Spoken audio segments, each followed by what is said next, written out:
Vamos pra parte polêmica, então, porque veio o Castanhari, a gente falou sobre isso. O Castanhari, ele fez o documentário de Sim, 2 horas, maravilhoso. Documentário, né? Veio um especial lá e tal.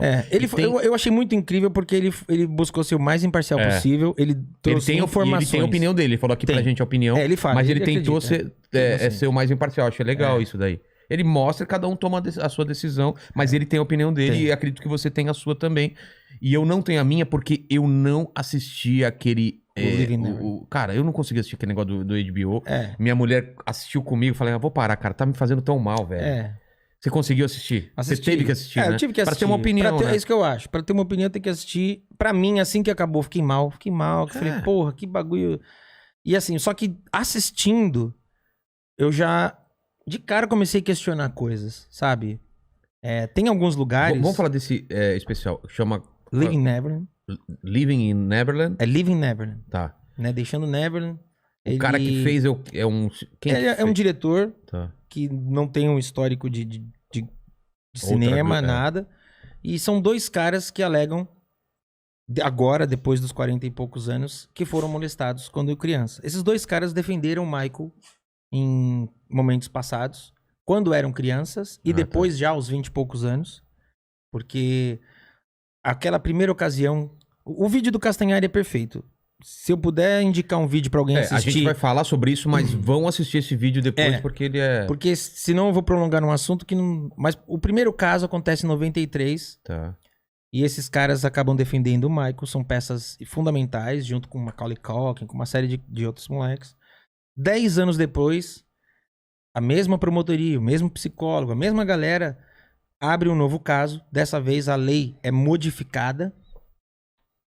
Porque uma coisa que tem que ser explicada é que, assim, o Michael nunca foi... Nunca tentaram, vamos botar esse cara na cadeia. Não, a questão era sempre, vamos provar que ele molestou porque a gente quer indenização. Nunca foi, vamos colocar ele na cadeia? Não. Esse segundo processo que aconteceu, ele aconteceu dessa forma porque a lei foi mudada. Tá. Lá atrás... Tanto no vídeo do Castanhari quanto num documentário chamado Square One, fica claro que o Michael a lei permitia que você pudesse pedir uma indenização sem que a pessoa tivesse sido... sem que tivesse sido provado o crime. Tá. Então isso abriu um precedente para que você complicasse a sua situação diante de um caso criminal. Vira uma chantagem, né, velho? Não, vira uma chantagem e você acaba dando para uma promotoria uma série de informações que podem ser usadas contra você de uma forma que não é real. Então, a equipe do Michael, contra a vontade do Michael, fala, cara, paga logo essa indenização e segue a vida. Só que lá, aí muda-se a lei, lá na frente, pagaram. Tá. Que é aí que entra a questão de, pagou porque tem culpa. Eu sempre ouvi isso. Só que a galera... Por isso que é legal esses documentários. A galera precisa entender uma coisa. Pensa comigo, eu já falei aqui. 3% de todos os discos vendidos no mundo era de Michael Jackson. Vocês acham que diante de um processo desse, gravadora, produtora, os caras iam falar, puxa, que dó, Michael. Não, os caras falavam, paga esse negócio e segue. Vamos lançar o próximo. O Michael era o Michael, mas para uma gravadora ele ainda era um produto. Claro. A verdade é essa, ele tava numa prateleira e, cara, vamos proteger nosso produto. Então, quando o lance reverte e tem esse outro processo, esses caras, um desses caras vai lá de novo, por livre e espontânea vontade, embora no documentário ele diga que foi intimado e é uma mentira. O documentário foi desmentido, assim, em vários aspectos. E aí, defende o Michael. Então, quando eles lançam esse documentário, algumas coisas me chamam a atenção. Primeiro, eles lançam no ano de aniversário de 10 anos que o Michael morreu. Então, tinha uma série de homenagens preparadas pro Michael. Uma série de lançamentos que iam ser feitos. Esses caras lançam esse documentário em fevereiro. Esse documentário, ele é lançado pela HBO, encabeçado por um cara chamado Harvey Weinstein. É?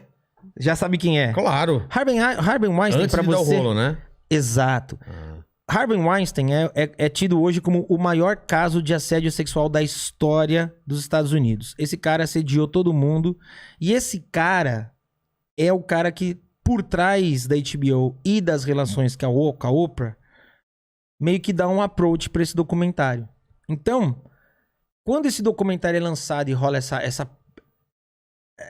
parada mundial, meio que cria-se uma cortina de fumaça. E ninguém percebe que o Harvey Weinstein está sendo investigado. Então o Harvey começou a ser respondeu o processo durante o lançamento do David Neverland. Durante esse processo todo do documentário, os casos foram aceitos, ele foi para o julgamento. Hoje ele tá preso. Mas justamente para criar uma cortina de fumaça. E por que hoje eu falo? É uma cortina de fumaça, com certeza. Porque a Oprah defendeu esse documentário com unhas e dentes. A maior audiência da vida da Oprah é a entrevista dela com o Michael. Ela é uma pessoa que ela é tida como um símbolo, né, da batalha afro-americana. Ela é uma líder, mas essa atitude dela dividiu opiniões lá. Essa atitude fez com que vários grupos se dividissem e falassem, peraí, cara, você tá jogando um irmão na fogueira sem prova nenhuma pra proteger um cara que é sabido que é um demônio. Então, essa cortina de fumaça foi feita. Hoje, se você entrar no canal da Oprah, não tem citação. Nas redes da Oprah não tem citação. A Oprah finge que nunca falou desse documentário. O documentário teve várias questões que foram desmentidas ao longo do tempo, porque eles falam datas erradas. Por exemplo, um dos momentos o garoto fala que ele foi abusado na estação de trem. E aí ele fala que desde então, em 92, ele nunca mais pisou naquele lugar. Só que a estação de trem foi aprovada, porque Neverland era um parque. Eu entrei lá, eu vi. Ah, era um parque antes ou ele fez o parque? Ele fez. Neverland cara, Neverland é tipo uma Disney, cara. Você entra em Neverland, tem a casa, e aí você olha do lado, simplesmente tem uma réplica da estação de trem da Disney. Caramba. A Disney autorizou e foi feita essa réplica. Então o cara tinha isso, cinema, estúdio, zoológico, parque, tudo. E esse local do trem foi autorizada a construção em setembro de 92. Eu sei que com a data que ele falou. O negócio só foi ficar pronto em 93. Então, foram questionar. Olha, você falou uma data que não bate. Não, posso ter me enganado. Aí, eu acho que sempre que alguém se declarar vítima de alguma coisa, essa pessoa tem que ser ouvida. E tem que ser ouvida séria. Por isso que eu assisti o documentário, que eu acho que tem que ouvir, cara. Sabe? Tem que ouvir. Mas, eu penso o seguinte... Não, eu falei que não conseguia assistir pelos detalhes que eles estavam falando. É muito, né? Então, pesado as coisas que eles falam. Eu acho que é isso. Eles dão uma série de detalhes que, obviamente, não teremos nunca provas. E todas as outras coisas que poderiam ser substanciais estão erradas. Datas, locais. Então tem uma hora que o menino fala que ele ficou lá hospedado sozinho com o Michael porque os pais foram pra viagem, aí descobre-se que não, que o menino foi com os pais, ele não ficou com o Michael sozinho porque tem a entrada do... Cara, descobriram tudo. Descobriram um registro de 20 anos atrás de hotel. Que o cara, não, ele não ficou não, ele entrou aqui porque tem a entrada dele no hotel. Sabe? Caramba. Então, tem coisas, por exemplo, no final do documentário, um deles pega e fala, olha, eu... peguei todos os souvenirs que eu tinha, todos os presentes que eu ganhei do Michael e botei fogo. E aí mostra ele queimando. E aí tem uma casa, que é a maior casa de leilão dos Estados Unidos, chamada Julian's Auction. E aí essa casa de leilão chega e fala, cara, você tá declarando que você queimou, só que 2 anos antes você disse pra mim que eu podia leiloar seus bens. E eu leiloei como oficiais. Agora você disse que queimou, tá tendo um problema. Porque quem pagou o leilão falou que eu vendi uma coisa falsa. Aí o cara tem que vir a público e falar, não, pera lá. O leiloado é o verdadeiro. O que eu queimei foi só simbólico. Então, quando você começa a ter... por que isso? Porque é tudo pra alimentar essa narrativa. E uma coisa que eu penso é o seguinte. Eu não sou pai. Então eu não posso falar. Mas eu imagino que um pai ou uma mãe que falem de uma pessoa que abusa do filho... Você nunca mais, por mais que você tenha se decepcionado com essa pessoa, por mais que você tenha amado essa pessoa algum dia na sua vida, você nunca mais vai conseguir se referir a essa pessoa com carinho. Claro que não. Então as mães desses caras, elas abrem o documentário e aí entra o que o diretor fica puto, porque vários países tratam o documentário como um documentário fake. Tipo, vários países, tipo na França mesmo, os caras falam, mano, é encenado. Por quê? Porque o documentário abre com as mães falando assim, viver como Michael era como estar num conto de fadas. Ele era um cavalheiro, ele era doce. E cada dia era uma surpresa. Um dia era Marlon Brando, no outro dia Tina Turner. Você nunca sabia que celebridade podia passar. Era quase como um filho pra mim. Mas ela não fala isso com pesar. Ela fala de uma forma que você fala... vai construindo, sabe? Então, vai construindo aquela empatia pelo Michael que todo mundo tem. Pra depois pá! E aí vem o choque. Porque, cara, são 4 horas de documentário. Caramba. Se você assistiu o documentário sobre o Bill Cosby, que, porra, eu amo o Bill Cosby. O Bill Cosby é um cara que, né, abusou, infelizmente, ele dopava as mulheres. Dopava. Cara, 20 minutos de documentário você já quer chorar. Você assiste o do R. Kelly ou do próprio Harvey Weinstein. Cara, do Harvey Weinstein é pesadíssimo. Cara, meia hora de documentário e você já entendeu do que se trata. 4 horas indo e voltando, repetindo a mesma narrativa e enchendo aquilo com imagens inéditas. Porque os caras têm imagem do Michael ensaiando, viajando, bastidor de show. Então, cara, qual é a necessidade de você botar uma imagem inédita do cara ensaiando? Qual é a necessidade de você botar o cara ensaiando uma coreografia pra falar que, sabe? Então, esse documentário veio, foi uma bosta isso aí, foi horrível. Realmente tiveram lugares que falaram, Michael não toca mais aqui. Pra você, como foi pra você, pra sua carreira? Cara, pra mim, vou ser bem honesto. Pra mim, a gente fez shows no Chile normal. Aqui no Brasil, a gente fez 10 shows especiais no mês de junho, com o coreógrafo e a guitarrista. Não foram 10. Foram 7 shows pra 15 mil pessoas. A gente fez Rio, São Paulo, BH, Brasília, Porto Alegre. O que foi ruim pra mim? Nós estávamos negociando durante 2018 inteiro, tava fechando, a gente ia fazer 20 shows na Europa em 2019. Esses 20 shows viraram 1. Lá pegou mais, então. A galera não pegou. O que todo mundo ficou com medo. Quando saiu o documentário, todo mundo falou, esquece. Vamos deixar. E aí, esse pessoal da República Tcheca falou, não, a gente não vai esquecer nada, vamos até o fim. E deu 15 mil pessoas no estádio. Se os caras tivessem tocado, ia dar certo. Ia dar certo. Então, o que acontece? É uma situação que o Michael... É uma mancha que o Michael nunca mais vai se livrar, cara. Isso sempre vai fazer parte.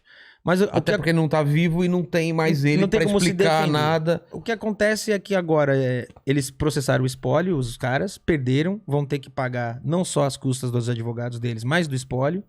Recentemente, o espólio ganhou em juízo o direito, vai processar o HBO.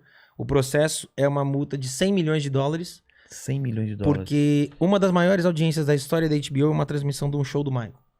E no contrato tinha uma cláusula que eles chamavam de confiança. Onde a HBO não poderia gerar um material negativo ao Michael. Caramba. E é um contrato vitalício. Quebraram esse contrato. E eles quebraram. Então agora, setembro do ano passado, o espólio ganhou direito. Estão preparando esse processo contra a HBO. 100 milhões. E, cara, o que acontece é muito simples. Existe hoje um debate que eu acho que é válido de quando alguém faz uma merda, de se dividir a pessoa física da jurídica. Sabe? Tipo, pô, eu não sei, eu não tenho, por exemplo, eu não tenho conhecimento das coisas, por exemplo, que falam do Woody Allen. Eu não sei, eu não conheço a história. Mas e aí? Não vamos mais ver o filme do Woody Allen, então? Eu já tive essa discussão aqui, cara. Eu separo o artista tipo da assim, obra. Eu, desde pivete, amo Bill Cosby. Então eu assisto hoje uma parada do Bill Cosby, porra, me dá uma tristeza que eu falo, puta, olha o que esse cara fez, não acredito. Mas vamos fingir que ele não tem um valor pra Mas, porra, é o Bill Cosby, cara. Esse cara abriu porta pra todo mundo. Se não tivesse tido Bill Cosby, talvez não tivesse tido, sei lá, cara. O Eu, Patroa as Crianças, Fresh Prince of Bel-Air. Com certeza. Então, tipo, é uma discussão que não é pra agora. É uma discussão que vai ser lenta, vai demorar. No caso do Michael, a galera falou, não, vamos cancelar esse cara. Só que desde que ele morreu, ele é o artista falecido que mais fatura. Desde que ele morreu. São 12 anos. Ele tá há 12 anos no topo. Mais que Beatles? Muito mais. Às vezes ele é o primeiro... E, tipo, ele é o primeiro botando 3 vezes o segundo lugar. Caramba. É absurdo. Teve anos que ele era o primeiro, o segundo lugar, Kurt Cobain. Que teve um ano que lançaram a parada de game com Kurt Cobain, então faturou muito. Sempre tá na lista Elvis, Beatles.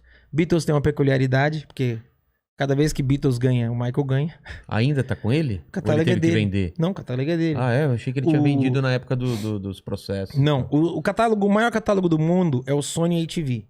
O Sony ATV é a junção do catálogo da Sony com o catálogo do Michael. Caramba. O Michael comprou todo mundo. Quando ele casou com a Lisa... Com a filha do Elvis. Ele devolveu o catálogo do Elvis. Recentemente o Little Richard morreu. E aí a família do Little Richard revelou. O Little Richard é um cara que depois se voltou pra religião. Tinha muita mágoa do showbiz. Né? E aí ele não queria mais voltar. Quando o Michael comprou o catálogo, o Michael deu pra ele e falou: essa é a minha forma de pedir perdão a você por todo o mal que a indústria te fez. Caramba. O Little Richard morreu vivendo do catálogo dele. O catálogo do Little Richard hoje vale 40 milhões de dólares e rende sei lá quantos milhões por ano. Nossa, mano. Então o Michael, ele é dono de muitas músicas. O Eminem fez uma música uma vez zombando o Michael. É. Eu esqueci agora, eu não lembro a letra, mas era uma música zombando o Michael. É.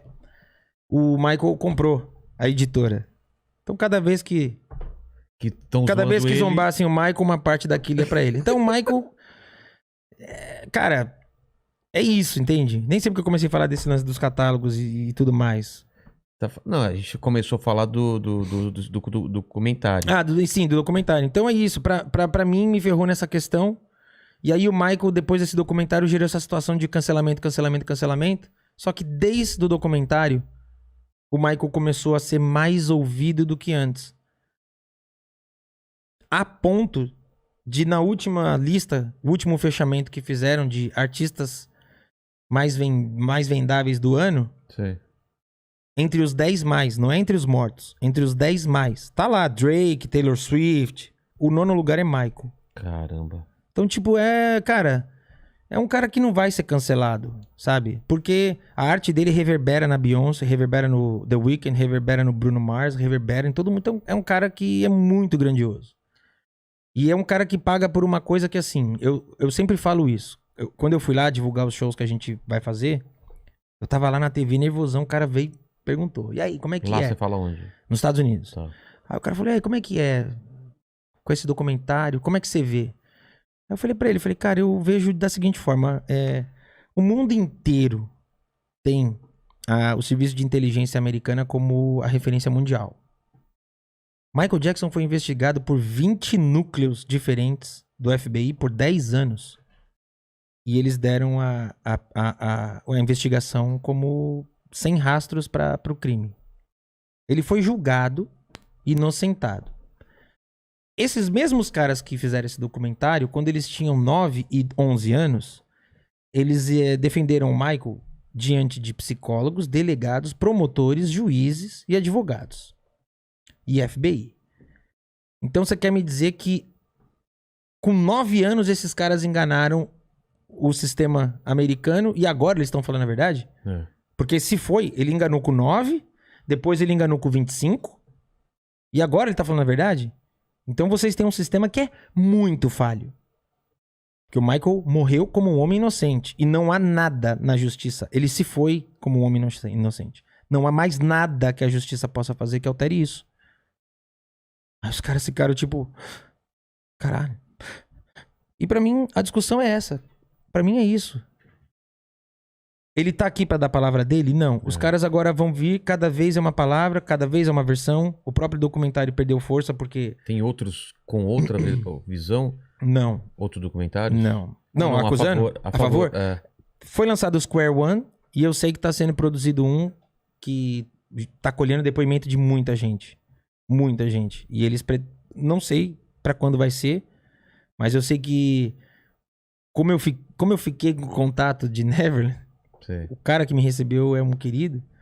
Eu sei que tem coisas que foram gravadas lá. Tá. Como esse filme também que vão produzir, eu sei que tem coisas que vão ser feitas lá, porque já estão trazendo de volta coisas do Michael, pertences pessoais que não estavam mais lá. Então eu acho que vai sair alguma coisa com a outra versão. Porque é isso, os caras podem hoje falar o que quiser, é um direito deles. Só que eu acho muito estranho que as pessoas não questionem. E uma coisa que o documentário se baseou muito foi na história do movimento do Me Too. Porque o Harvey Weinstein aconteceu isso, né? Uma mulher, o presidente da Fox. Pô, Fox é uma das maiores potências do entretenimento mundial. O presidente da Fox era um dos maiores assediadores.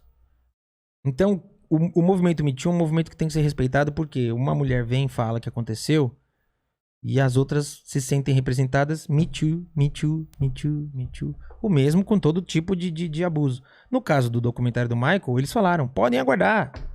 O movimento Me Too... Acharam que aconteceu a mesma escalada de pessoas... E aconteceu o oposto.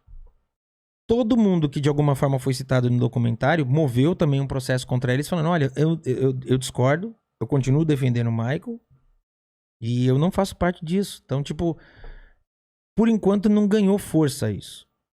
Esse não é o canal oficial do Inteligência Limitada, mas o pessoal aí tá ajudando a gente, tá divulgando. Então assiste esse vídeo, mas não se esquece de se inscrever no canal oficial, tá no comentário ou no link, eu não sei aonde aí que tem um link aí, vai aí.